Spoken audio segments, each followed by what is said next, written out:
Welcome everyone. Can you hear me well? I think so, right? Okay. First of all, thank you so much for being here.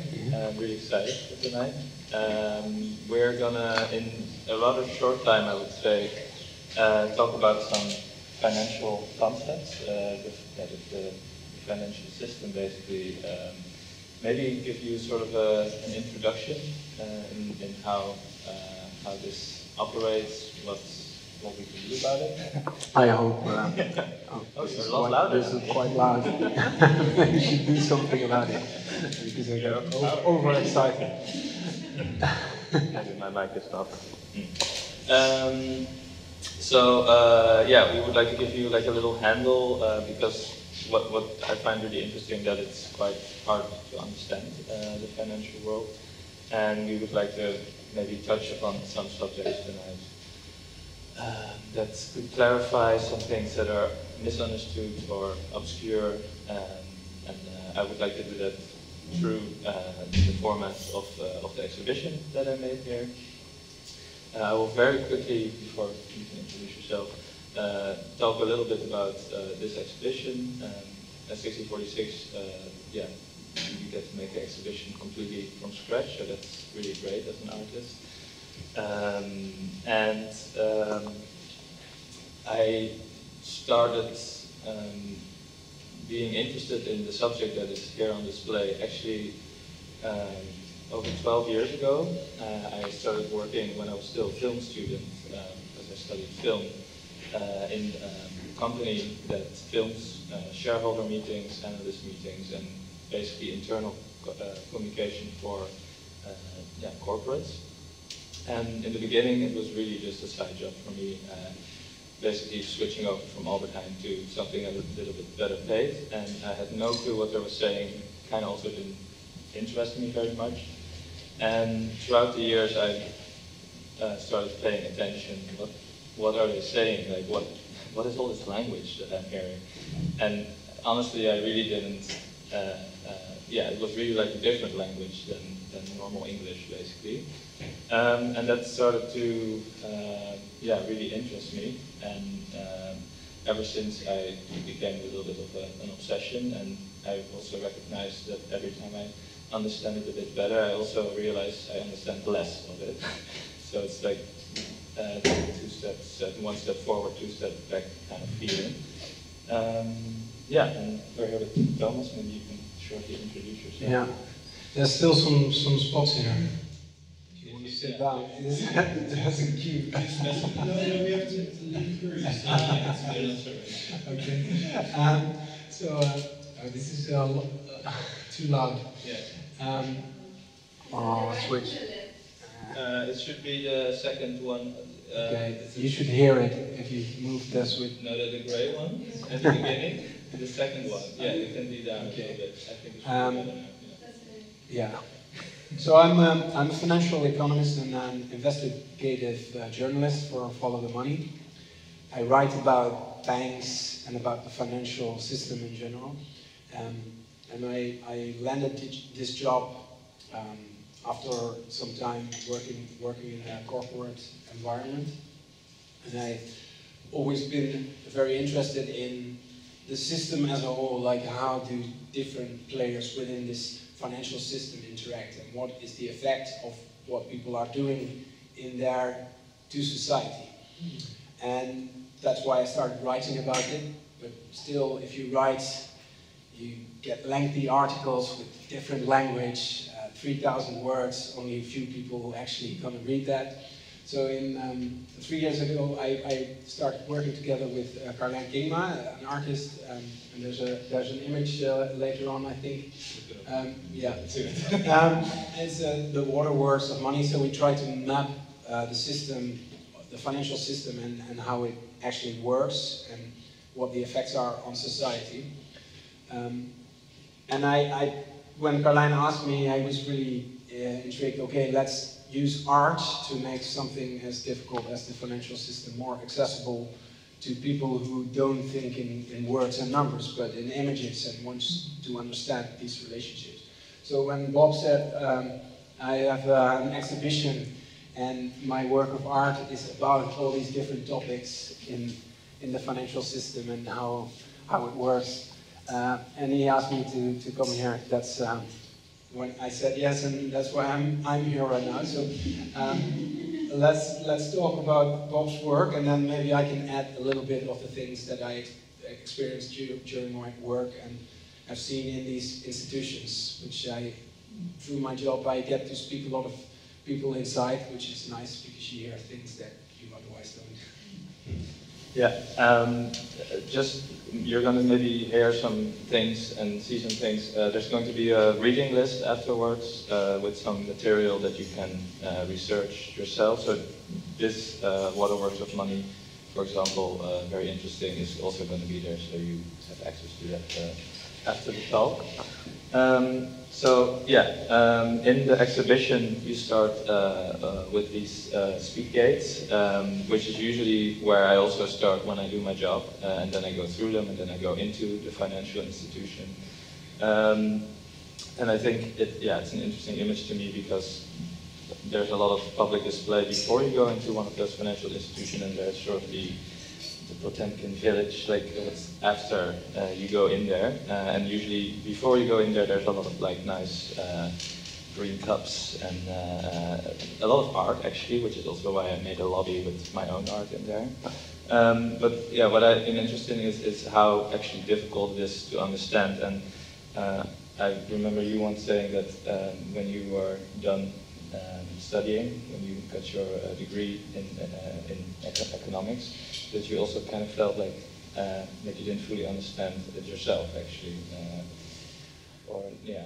That's. So I studied financial economics. I don't know. Did anybody here study economics or is working in the financial sector or something like that? No, nobody. Okay, so a little bit. What do you do? No, I took like microeconomics. Okay. So when I graduated, it was in 2008. That was during the great financial crisis, and I was kind of embarrassed because I didn't really understand what was happening. I wasn't the only economist, but I felt like I just finished my degree, I'm a master of financial economics, and I had no clue of what is actually happening in there. And then I realized that I was educated to be a cog in the machine. I had to do one specific thing. I had to understand how these financial models work and value stocks and options and look at companies and see if there's money to be made from an M&A deal or something.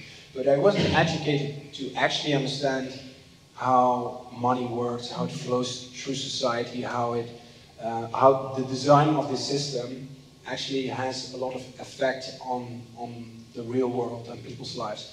So I actually learned most of those things after I graduated, because I started to look for different material, and then I discovered there's a whole bunch of books and people who have studied these things, but these are not the books that are offered to you if you study financial economics. You just have to learn how to use models, and so this access is really restricted. Yeah, well, there we are.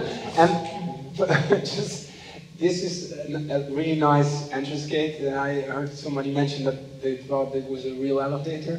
Yeah, actually, the owner of the building, I think, kind of thought that. So I want to take you to the next work that's in the show, and I just want to spit out a few words. Put call arbitrage, non-bank financial intermediation, bespoke trench opportunity.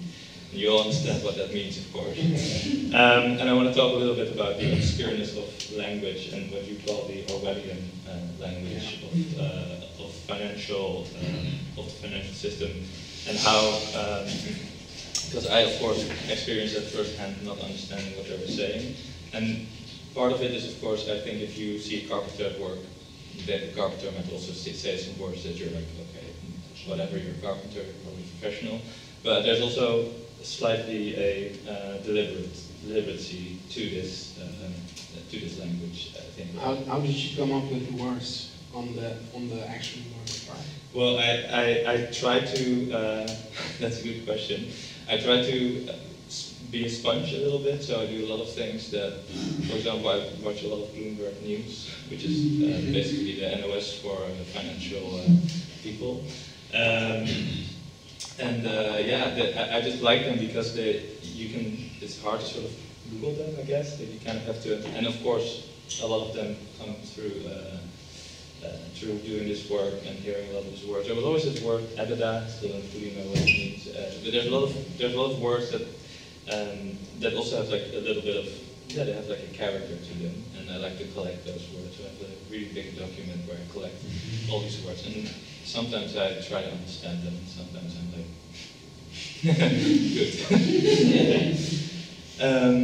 It's a bit of an Orwellian language. So, I think most of this terminology is actually also they try to make things look nicer than what is actually happening. So, for example, during this big financial crisis of 2008, 2009, it was all these very complicated financial products, and they were called asset-backed securities and mortgage-backed securities, and then you had a package of those, and this was called a collateralized debt obligation, and then you could insure yourself against a default on those, and it was called a credit default swap. So nobody really knew anymore what was actually happening over there, and all these products was basically the same thing. It was really bad loans to people who wanted to buy a house in the US and had no income, and they could get a loan anyway because the bank would give the loan and then they would sell it to a pension fund here in the Netherlands, and then the bank made a big fee, and nobody really cared that in time there would be a big problem because people couldn't pay for the mortgages. But this language, it served its purpose because nobody knew what it meant, so you could just sell it. And I think in this financial world, a lot of the things that they actually do is not that complicated, but if you use so many big words, then most people think, okay, I don't want to talk about that.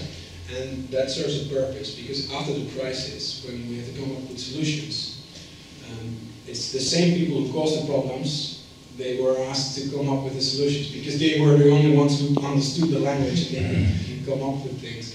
And I think this is, it's also a deliberate thing to keep things complicated and say, we are the experts, you normal people don't bother, we know what's best. We're here to change it today. Everyone will understand after tonight. So do you actually think that there's any economist that sort of understands the whole thing? No, right? There's no way to understand everything which is happening. This is like this vast universe of things happening. So it's specialists who know what is actually happening in those contracts. Yeah. Even if you know what the name means, doesn't mean you know what is actually happening inside. Yeah, I saw also a video to mention that they actually got one of the products, I think the credit default swap, and that was a paperwork with this, and there's information in there. Like your Apple license when you sign it, then it goes quite a lot of money. Yeah, and the law is very important, so it's not just economists, it's lawyers. The people who understand the financial system best is actually lawyers, because they make the contracts and they draw the kind of language, and it's creative work to come up with the right kind of language, because it's in the financial world, all these contracts, it's actually sort of who gets the money if something goes wrong, and who has the claim on the property. And if three parties come, then only one of them can take the money home. So who has the best lawyers to script the right contract, they're going to win it. I think we're going to get to that part in a bit. That is very interesting. So I think, we must stop the order here a little bit, I remember. So yeah, just to give you a little background, in the space you see actually the front space. I think most of you saw the show already. If not, there's still some time after, don't worry.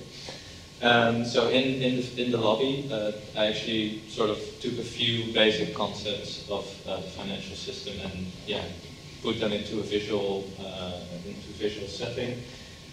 Because I like to use these kind of artworks not only as objects that I'm interested in, but for me they're also talking points when an audience comes by or I give a talk. I like to use them sort of as a starting point to not necessarily explain, but to touch upon a certain aspect of the system. This one is called Keystroke, and this is about the creation of money, which you did a lot of research on. I got to this image as a sort of hand going like this, because I read a book about Yanis Varoufakis, a Greek economist, who said that bankers are basically sort of have a magic hand that sort of extends into the future and can sort of grab unmanifested money. And maybe you can explain a little bit how money is created. I think the question is, who makes our money? So, who here thinks it's the government? Anybody? Yeah? Mm-hmm. Okay, who thinks it's the central bank? The banks? Okay. Others, yeah. Okay, we go again. Who thinks it's the banks? Who thinks it's the central bank? The government? There's a lot of people who have no idea. Shit, they zoned out. Yeah, that's a big problem. Even if you ask this question within a bank or a government institution, people often don't know. But it's actually commercial banks who create most of our money. And all the electronic money that we use, so the numbers in your bank account, they're created. What's the difference between a bank and a central bank? So yeah, the Dutch National Bank is our central bank, so it's the bank of the banks. So the mother of all banks. People, well, they don't really think about money. It's just there, and there's a big difference of a paper note, a 10-euro note, or 10 euros in your bank account. So the 10 euros digitally on your bank account is just a promise of a private party, of this commercial bank, and if everybody would want to convert the money at the same time, they couldn't do that. And this is something which is, well, this topic is such an important thing because it says a lot about if you can create the money, you decide who gets the loan, where does the money go first, who in society gets the better access. And it's commercial banks who decide that in our society, and it used to be more of a big part of our money creation was done by the government through the central bank. So the central bank is a government institution. And there's a big debate right now whether we should go back to a more public system. And of course the banks don't want it. I understand. So I'm writing a book about that, and it's difficult to explain, but I'm trying to do that in the book. But remember that commercial banks create money, so this keystroke, I think it's a really good display of how it happens. If you go to a bank, you want to have a loan, so if you want to have a mortgage, you want to buy a house, the bank makes new money. It's not the existing money of other people that they give to you, it's new money. It's being created on the spot, and you get new money in your bank account, and on the other side of the bank balance sheet is the agreement that you are going to pay in the future, and that's worth money as well. So they can sell it to somebody else and get money instead. But it's new money that is being created. Yeah, and the problem, or not the problem, but the danger with that is, of course, that it leaves a lot of incentives to push that money around in the way the bank wants to do it. Yeah. And it's a lot too much power for one institution. It's a big thing in our economy, because if there's a lot of credit being provided, a lot of people who want to buy a house or start a business or speculate, and they do that with new money, then there's going to be more and more money going around in the system. So it's not there's a certain amount of money and it goes from one person to the other. No, there can be more money and less money. And if there's more money created, then prices go up, house prices are rising, asset prices are rising, and at some point that causes a problem, and then you get big prices. You said you're writing a book. And yeah, I think I remember you saying that it's taking a long time. Yeah, I think we're sort of in the same boat a little bit. I want to quickly talk about the film that I've been making for now over 5 years. Maybe you saw already a part of it in the space connected to this one. So yeah, I started making a film after being a filmmaker for, being trained as a filmmaker. Basically, I started making art.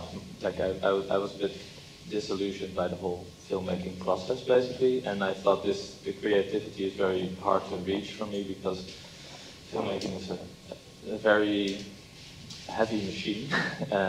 You need a lot of money, you need a lot of people, and once you sort of make the decision, it starts rolling, and if you want to sort of pull it back, it's too late. And so I was like, I'll focus a bit more on like smaller sculptures. I like that.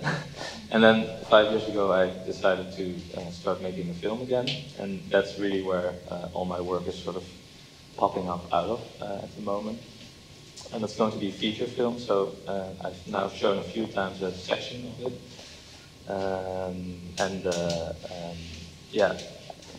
I think for me it really works. It's not the ideal way to make a film by any means, but in terms of having this sort of non-linear way of making a film and creating a narrative, and also actually, while doing that, doing all this research into a certain subject, for me it's really helpful.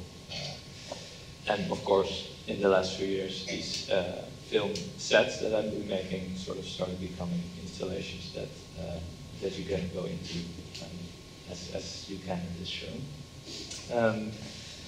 The book that you're writing is also about the financial system. Right? You want to tell a little bit about it? No, I didn't. Okay. It's a hard process, so we're trying to do the same as with tell the story of the waterworks, but then in a book form, and that's the nice thing of art. You have something nice to look at, and you can delve into something, but in a book you have to go linearly from the start to the end, so just explaining the system is really boring and nobody's going to read it. So I need to put people in who are exploring things and are having a big adventure discovering how the system works. And because it's a non-fiction book, I cannot make up with people about it, so I have to actually find them. It's with a film, you can just invent the person, and then you can be the protagonist and then tell a story, but I can't. So this is another work in the show that is a bit about, and I think we'll actually touch on this very shortly, about the culture that is prevalent in the financial system. And I think some people maybe have images in their head of this film Wall Street from like the 80s, where this guy says like greed is good. And in the 80s and the 90s and the 2000s, I think this was also a bit the way that they presented themselves. And it started to sort of turn inside a little bit, and someone coined the term humble banking.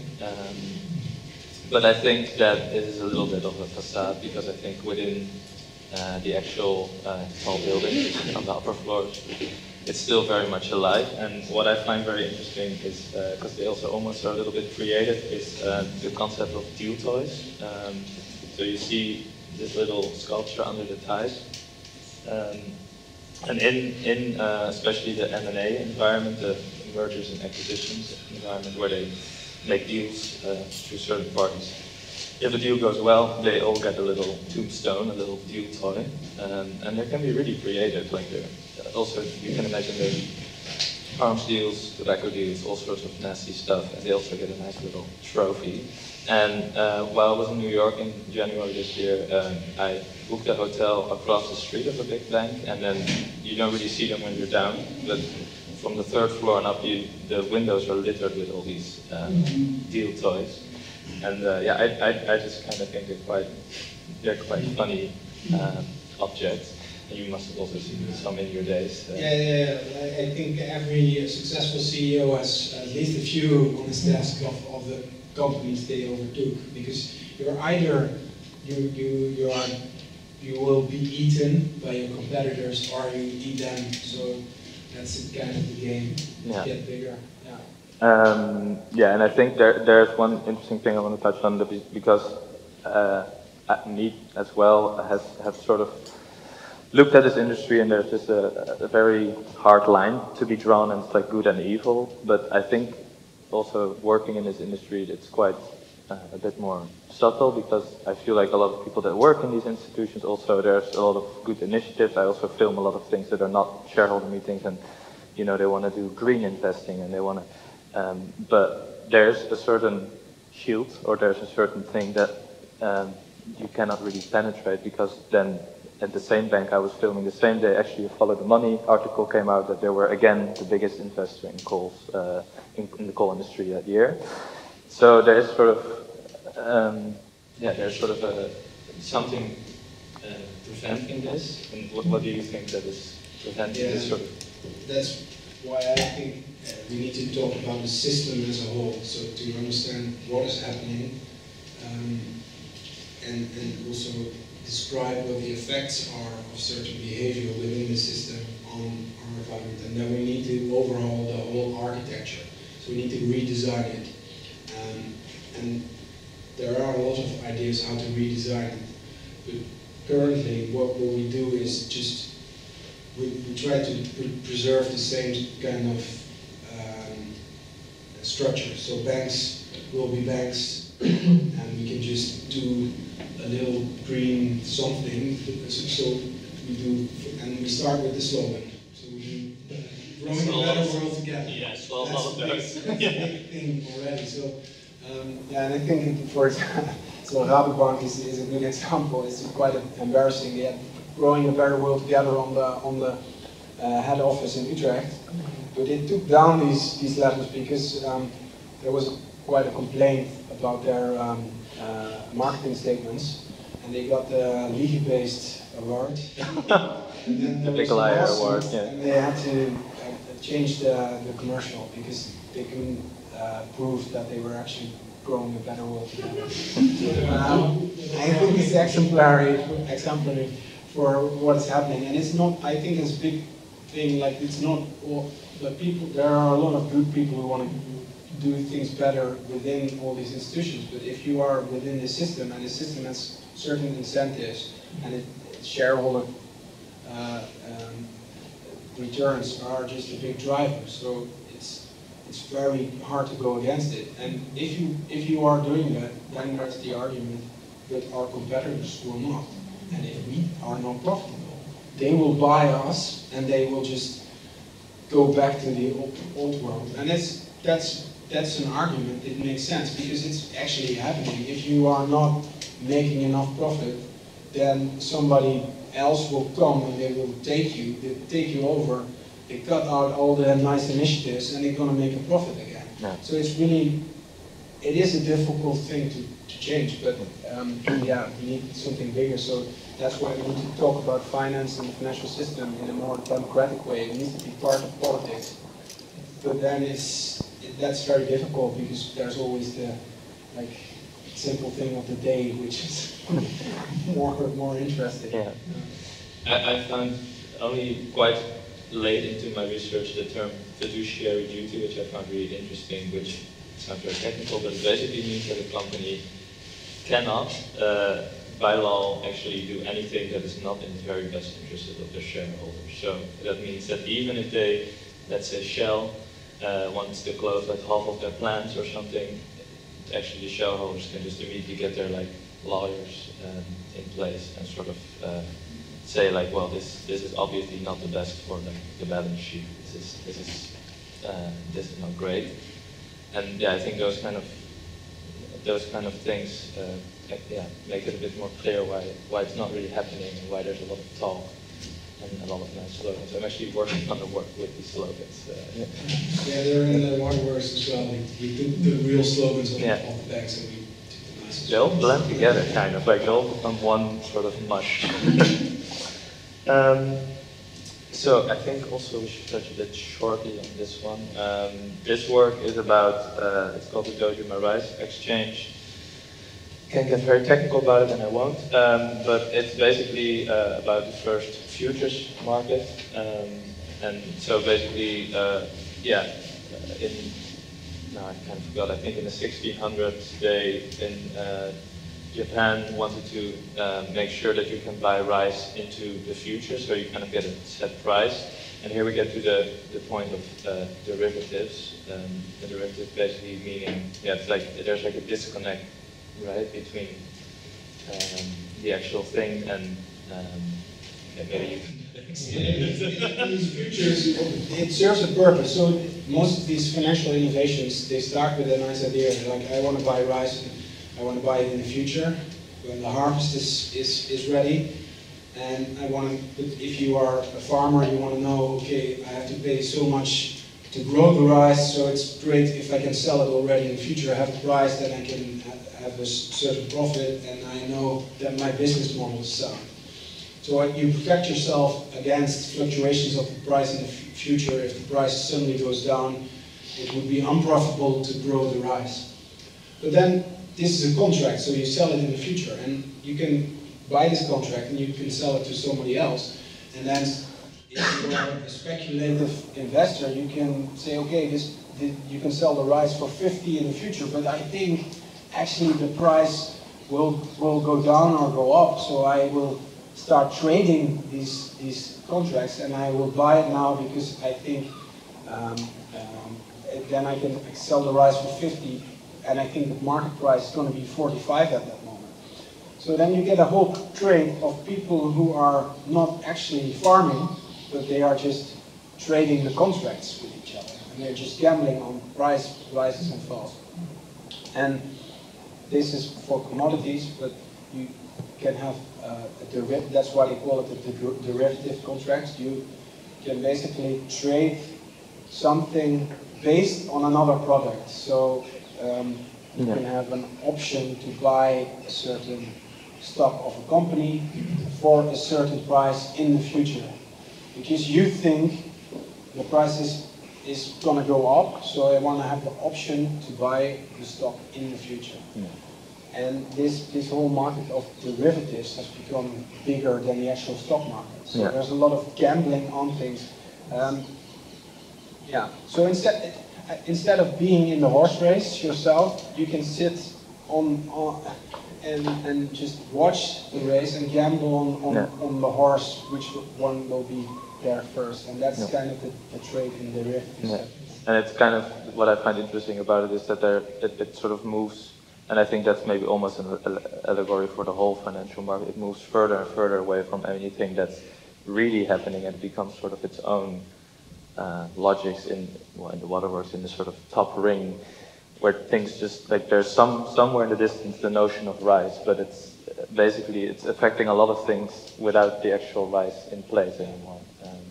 So there's a large disconnect, I think, in the financial world with the real world, basically. Yeah, there's a big disconnect. So and it creates a lot of wrong incentives. So, for example, if you want to insure your house against a fire, that makes sense if it's your house. So if there's a fire, you lose your house and you get money, and then you still sell it. You just lost your house, but at least you can buy a new one.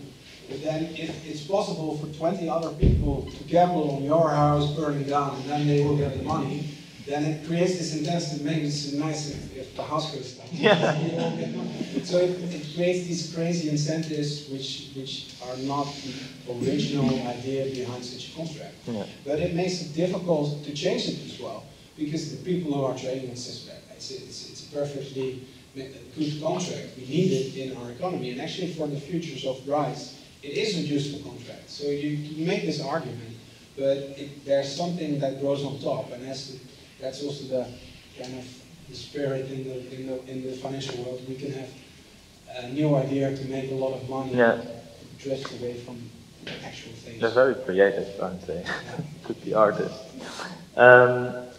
Quickly on this one, this is a bit about, this is called Hard Act to Follow, and I find it very interesting how in the financial world there's two sides. There's the people that need to abide the law, and there's people that make the rules, basically, the regulatory agencies. And it's basically like a cat and mouse game where you already know who loses, and that's the people that make the law, because the banks and all the big institutions have the brightest people. They call it the brain drain.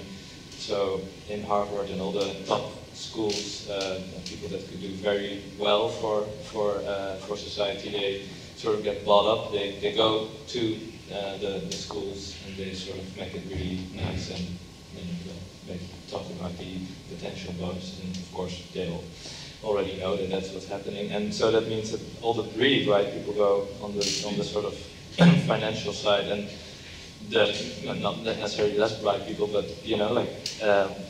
they have to make the rules. So it's a very it's a lost race basically, and that's also what you see every time there's some regulation in place, right? Like it's kind of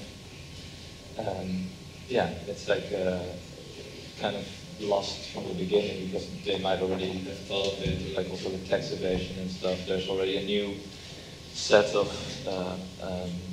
creative ways of avoiding the new rule that's coming. They might have heard of the new rule already. What is moving in this situation? Because there's symbols, right? Yeah, that's a difficult question. I must say, a lot of times I make work, and they also, so they're sort of a basic concept, and then I start making them, and I like it a bit when it almost becomes, that it kind of slips from my fingers. So that's definitely what happened here. But there's like 8 little symbols, and they kind of cross over. But I would invite you just to look at it. And, it's not one that I really want to dissect. I would have to take the cap off, and then we could see the whole wheel. But yeah. But this is a cat and mouse game between the regulator and the financial institutions. They make a lot of money, so they can pay better. So yeah, the people who go there get to earn a lot more. And there's also just a difficulty of designing this regulation, because you can never design the law so there's always loopholes. And the people, the lawyers who work for these big institutions, their job is to find the loopholes and to find a way to go through them. And they also think they influence the regulator, so they lobby with the regulator, so they know, okay, this is we are using this loophole right now, and they want to close it. So they actively lobby to write the law in a certain way that they already know where the next loophole is going to be. And then the new law goes into effect, and they can keep doing what they were doing, but it doesn't go to this hole, it goes to that new hole which has been created. And this is the game which is being played. And whenever you close a hole, they already know how they are going to circumvent this regulation next. And I spoke to a Swiss banker last week. He gave a nice example. So the big financial crisis, you have to fund, as a bank, you have to fund a part of your assets with shareholder capital instead of the money from the savers. But they could do something called risk weighting, and then they use a model, and they calculate how much risk is a certain asset, and then they have these great ways of using a model that would say the risk is barely zero, so we don't need to have more money from shareholders, we can just fund it with the savers' money. Your money. Yeah, with your money. Yeah. And then after the crisis, they said, okay, this risk weighting, that's maybe, it's too easy to game this. So instead of doing the risk weights, there's also this parameter that you have to have 3%, and it's only 3%, of the whole balance sheet funded with equity. And then, as soon as that happened, he said, then the games changed, because now it wasn't just the risk weight, we didn't use those models anymore. We had to just shorten the length of our balance sheets, and then we would pass the rules and still have the same thing. So instead of putting loans on their balance sheet, they used the derivatives that we just discussed, and then it's not on your balance sheet, but the risk is still there. So this risk manager is saying, okay, the risk is the same, but it doesn't appear there, so we didn't have to fund it with equity. So it's a new, so it's just the same system perpetuating, but if the regulator looks in a certain direction, that's where your game is right now. So he said it, he put it nicely, he said, the key indicator loses its value as soon as it becomes the key indicator, because that's the moment we start to game exactly this parameter. I see a little bit confused face.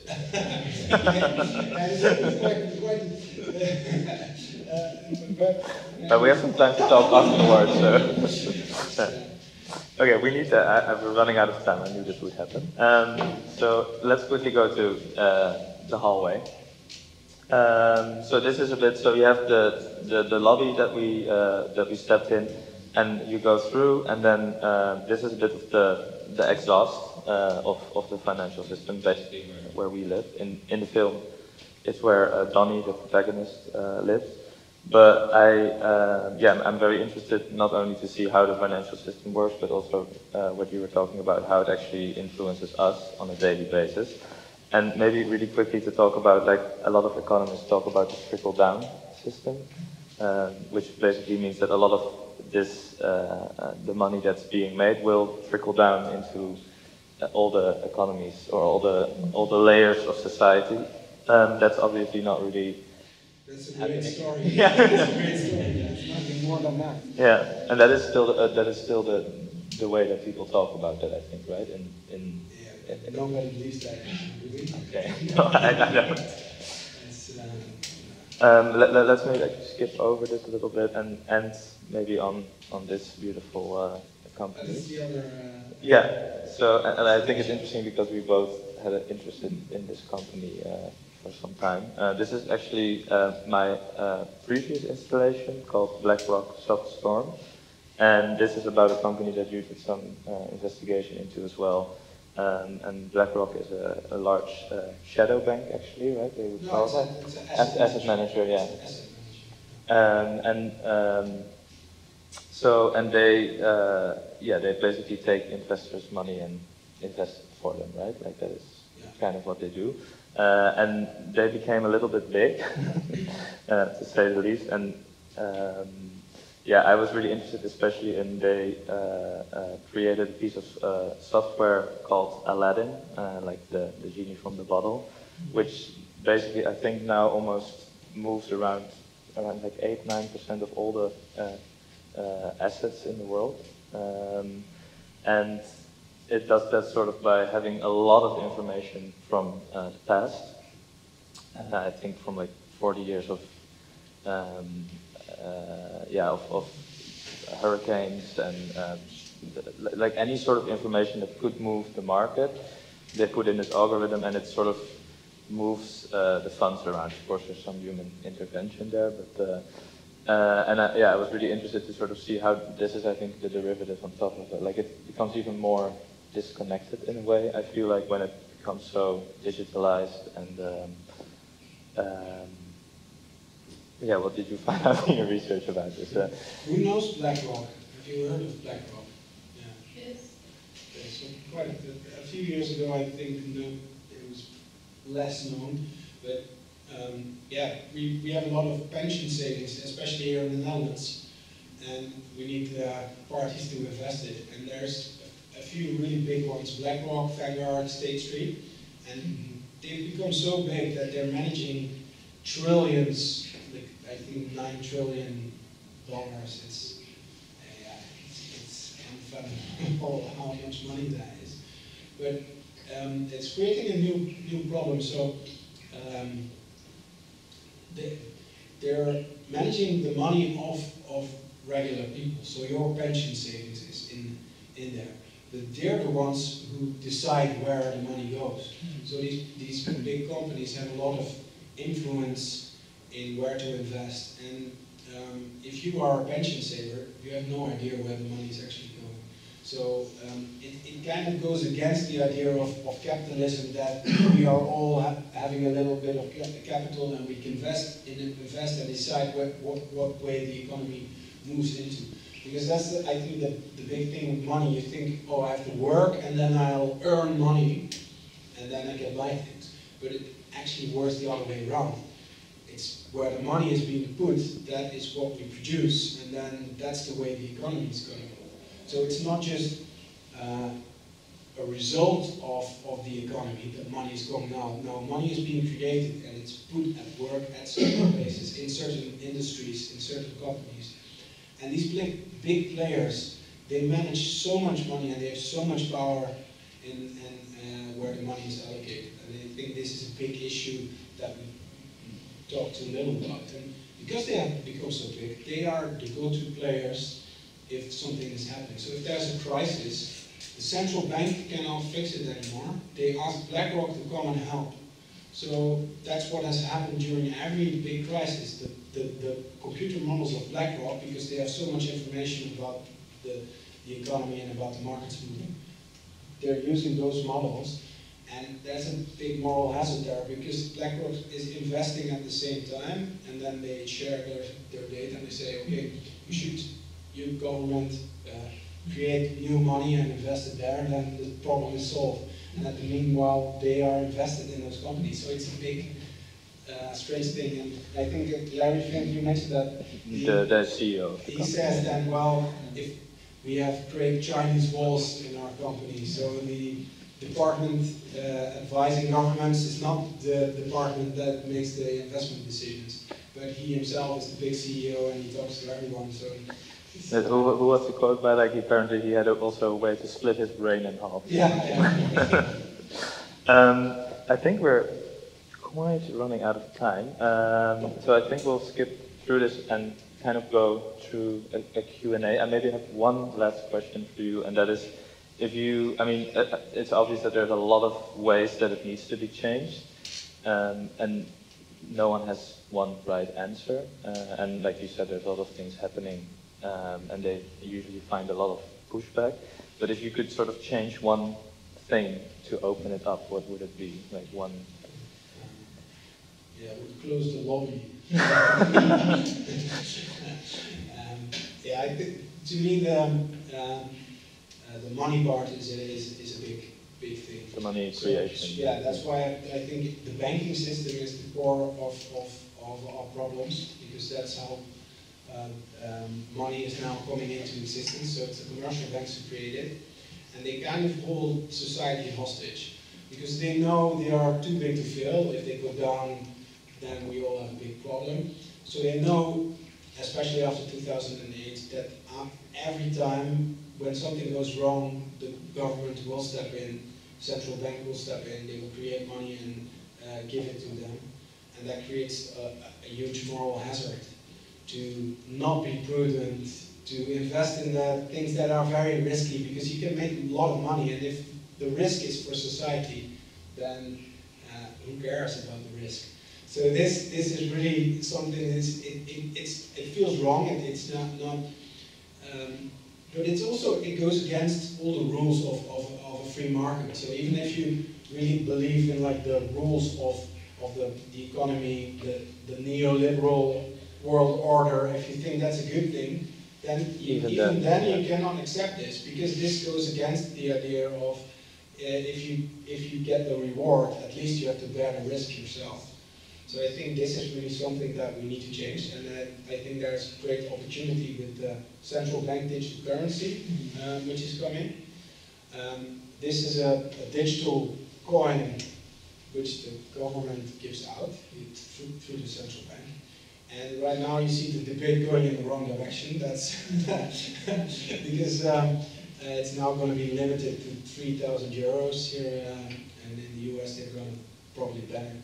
And the spin is, it works quite well, especially after COVID. I think people trust the government even less than the banks, so they're afraid that the government will start some sort of surveillance, make it some sort of surveillance coin, so they can monitor your transactions. And I think it's a valid argument, but people don't realize that the banks actually are already doing this. So it's if we have a government that actually wants to do this, they don't need this coin. They can just ask the three banks for the information right now. Yeah, that's I think the most important thing to change. Thank you. Does anyone have a question? You look a little bit overwhelmed. Yes. Yeah. Come with us, Marta.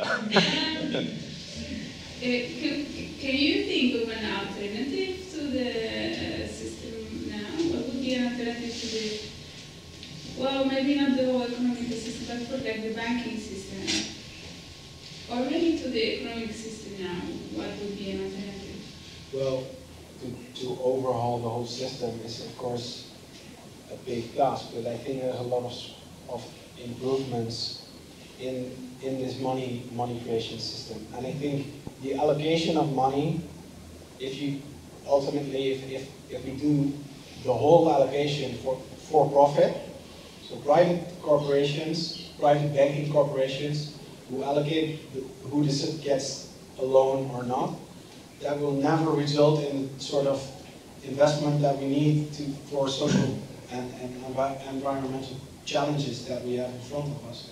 So if we actually care about these things, we should create institutions who invest the money on a different premise. So not profit, but societal gain. Yeah. So. Stakeholders that are not shareholders, basically. Yeah, exactly. Yeah, I think also I don't think I'm going to change the world in that way, but I think it is very important that what we talked about in the beginning, that it's also just more in. I try to talk a lot about these kind of things with people, and at one point, people just a bit like, yeah, it's shy, boring, you know, like.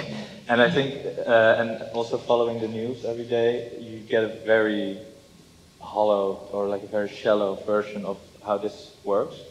And I think if people also kind of know how it works, they can also start maybe voting in the right direction, or like it's not really in the public debate. It's usually only about like an interest rate here, or like or maybe a digital currency, but not how it really functions. So maybe that would work a bit.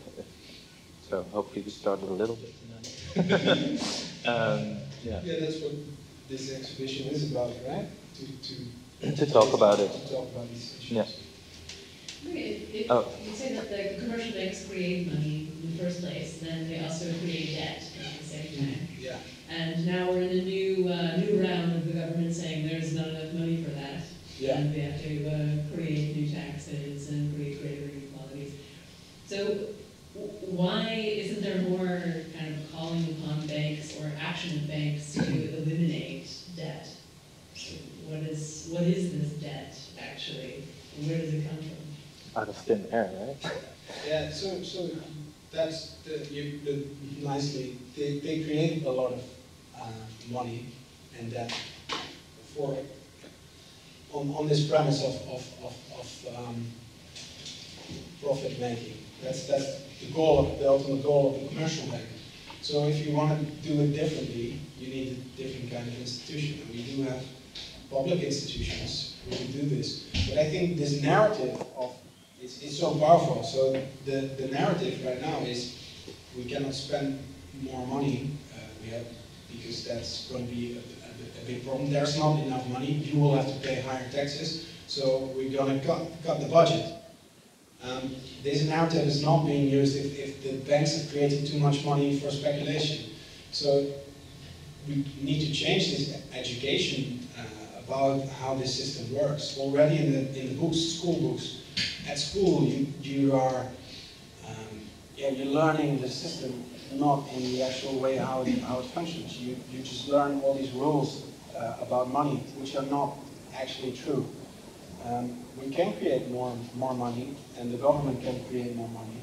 It's just the way that we design the system right now. I mean, it's completely in the hands of these private institutions. But it's ultimately the government who decides. So we call all our bank accounts, the money there is called the euro. That's because the European Central Bank has the control over who gets to create our money. So we can do it differently. The central banks are not going to change that. It needs to come from politics, from political parties. And that's a very difficult thing. So it's, you always get a lot of, we need to change education, but to change education, we first need to change policy, and have we need different politicians, but they're educated in the old system, so it's never going to change. So. In the back there? I'm interested in the inclusion and exclusion of certain people in this world. You were just speaking about how companies go to Harvard to pick the smartest people there.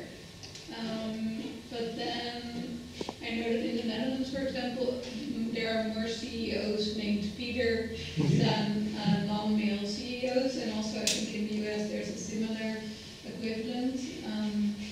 Also here there are the stropdassen, what's the word? The ties. Yeah, it's a very male and white male environment. Sure. I was wondering if you see these people, the smart people from Harvard coming in, is that still a more mixed group? Does it filter in some way? And could you maybe talk a bit about the characters in your work or the characters in the book, for example, how that process of inclusion and exclusion goes? Yeah, I think first of all, I think it's getting a little bit better, and not the Peters, not the CEOs. From what I see, at least, there's just a lot of white men at the top of the big institutions still. But I think in these schools, of course, you have a lot of there's classes very prevailing because you just get into Harvard. But I think in general, in the layers of the bank, there's a lot of diversity, and I think it would really benefit also thinking about within an institution if you have diversity. But I don't see it going up to the top at all. I had listened to a lot of talks about it in the banks about diversity, and exactly. Yeah, there's an interesting writer in the Netherlands, Joris Luijendijk, who gives a lot of talks about, I think it's called the Team Vinkjes or something, Vinkjes, which is very much about this, and he gives a lot of talks, but you don't really see it reflecting in the institutions. My character is very much a white male, so that's that's that. His neighbor is Donna, so we'll see about that maybe in the next show, and then. I think also I think there is very much a masculinity within these institutions, and I think that reflects on the sort of culture of. There's quotes. There's like words like ripping someone's face off, which means that you had a deal that was good for you, not for the other party. I have the feeling that if there was a bit more, for example, femininity in these kind of institutions, that these kind of things would be a bit less prevalent. I don't know if that answers your questions a little bit. But. Yeah, I was also interested in how it works with the characters in the book. The books of Michael Lewis, they talk about the big swinging gigs. So these are the main characters in his book. I have two great women who are fighting the system. So they're very atypical, and I think finance would be a lot better if there were more women at the top. It would be, if the money system would be run by women, I think it would be run in a better way, like different motives. I think it's especially this kind of male culture, the big swinging gig culture is not the right way to run your money system if you want to have a different outcome for society. But I think like if the system, if you want to change it, it's a very difficult thing, because the women that get to the top, they adopt to the culture, instead of the women who can change the culture. They don't get to the top, they dig it out. That's the guys who want to change the culture, they go out as well. So it's just, you have to fit in the system if you want to go to the top. I mean, I think that makes it very hard to change it. So it's not. On the reading list later, there's a very interesting book called Bully Market. It's by a writer. She was working for Goldman Sachs. She kind of went quite high up, Goldman Sachs being one of the large investment banks. And she actually did a memoir about her experiencing like growing or getting this higher roles within the bank. And also she at one point was like the head of the diversity element in this bank, and yeah, she very candidly explains how well that goes. It doesn't. So yeah, that's going to be on the reading list. It's a very, I think it gives a very good picture of how change sort of starts with this really nice seed in these kind of institutions, and while it moves up to the top, leaves just get picked off, and it just sort of crumbles into nothing. First I want to say congratulations on this show, like holy shit. Thank you. It's like, for somebody who lives in The Hague, it's like, wow, what a trip. I have what I hope is not the most stupid question in the world, but what you guys are both talking about, your Rice Futures piece and the sort of speculation from the other side, like the people side. I keep thinking about the onion futures thing, where I guess in the mid-20th century, these two guys bought up all the onions, and then there was an Onions Future Act where you can't speculate on onions anymore, and it's like a legacy law. So that's kind of like the dummy, like layman level of like, I'm going to manipulate the market by physically buying every onion so I control it. Could it be possible to use that same dummy logic to like fix the system? This is going to be a dumb question, I know it, but could you potentially stop futures in markets that you don't want to have succeed, in the sense of, like, from a regulatory perspective? Could you say no more coal futures? Like, we're not speculating on the price of coal anymore, whatever it costs now is what I don't even know how that would work, but we cannot speculate. How would that happen? Could it happen? That's, I think that's the question you should ask regulators. I think it's very difficult to ban these contracts. So the argument will always be it's a very useful contract. So you can just ban the excesses.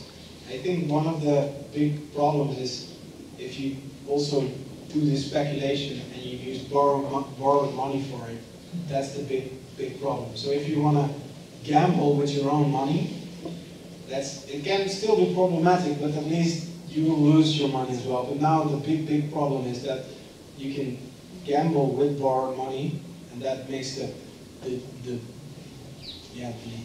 size of the problem so much bigger. But I think I don't see how we're actually going to ban all these contracts, because you ban a certain contract and then they'll come up with different contracts which just doesn't fall under the ban. So then 2.0, could you then instead say, if you're going to speculate on something like coal, you have to use real money? We are sitting as a society on these certain things that should actually be prospering. I just haven't found a place where I can say this. Where I can propose this idea. There are the people that I'm describing in my book. They have these kind of ideas. So then there's two women, Anat Ahmati and Sol Amarova, and they got high up, so they were at the top, but then they never reached like the position of decision making. Yeah. So that was I skipped over a part that actually goes very much into your question, not necessarily on futures, but a bit more general. There's a paper that I was really interested in that talked about, it's an internal paper of a bank, Citigroup. You see it's actually in the installation. And it basically says to their richest investors, like, we created for ourselves this thing called a plutonomy, which basically means that the 1% doesn't only have all the capital, but also is involved in all the decision making. And in this paper, we're not going to go deep into the paper, but it basically says how nice, and this is how we're going to continue, But people in the financial world are obsessed with risk. That's their biggest fear. There's also a big part of this paper is about the risk. And to answer your question, like, could we flip things around? I think reading these kind of things within a paper, there's parts in this paper saying, for example, a big risk is that the plutonomy is held up by that a lot of people in our society actually hope to get one day to this 1%, and it would be a huge risk for us if they stop thinking that. So by reading this paper, not from the perspective of the rich investor, but from someone who wants to change it, I think it's interesting to maybe use these kind of risk assessments to flip it around and see like, well, we found a little weak spot. I mean, you have to do it collectively, but so, yeah.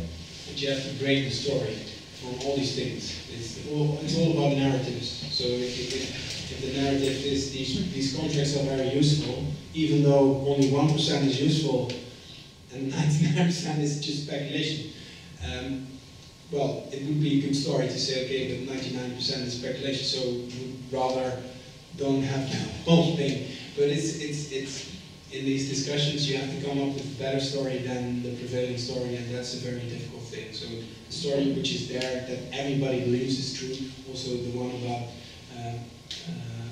spending money, creating money, do we have enough money? No, we need austerity, and if people believe that is just the way it is, otherwise I have to pay more taxes. It's so strong, this belief, so that's the big challenge.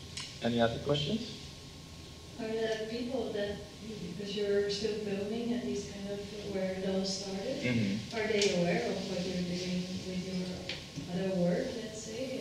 I sometimes have to give the CEOs of these companies a little introduction, like there's a camera, and sometimes it lingers a little bit, and I do sometimes say that I'm an artist, but I think we talked about this earlier today a little bit. I don't think they see it as cute. You know, like, you're like, ah, sweet, little artist, you know, like that's really the vibe I get, and they're like, oh yeah, I also have some art at home, you know. So, I've tried it a little bit. I also thought I should maybe get business cards, but I never did it. But I don't, yeah. But they don't see it as a threat? No, not at all. They think it's cute. Yeah. Yeah. Anyone else? Well, thank you a lot for being here. I talked about the reading list. If you scan this QR code, there's a whole bunch of material that I sort of gathered, that I read, watched or listened to over the years that helped me a little bit. Maybe after tonight you're like, fuck it, I'm not going to get into this at all. Before we close, I just want to thank everyone at 1646 for helping me with this show, everyone who helped me building it up. There's some people here tonight, and I want to thank Thomas for coming tonight.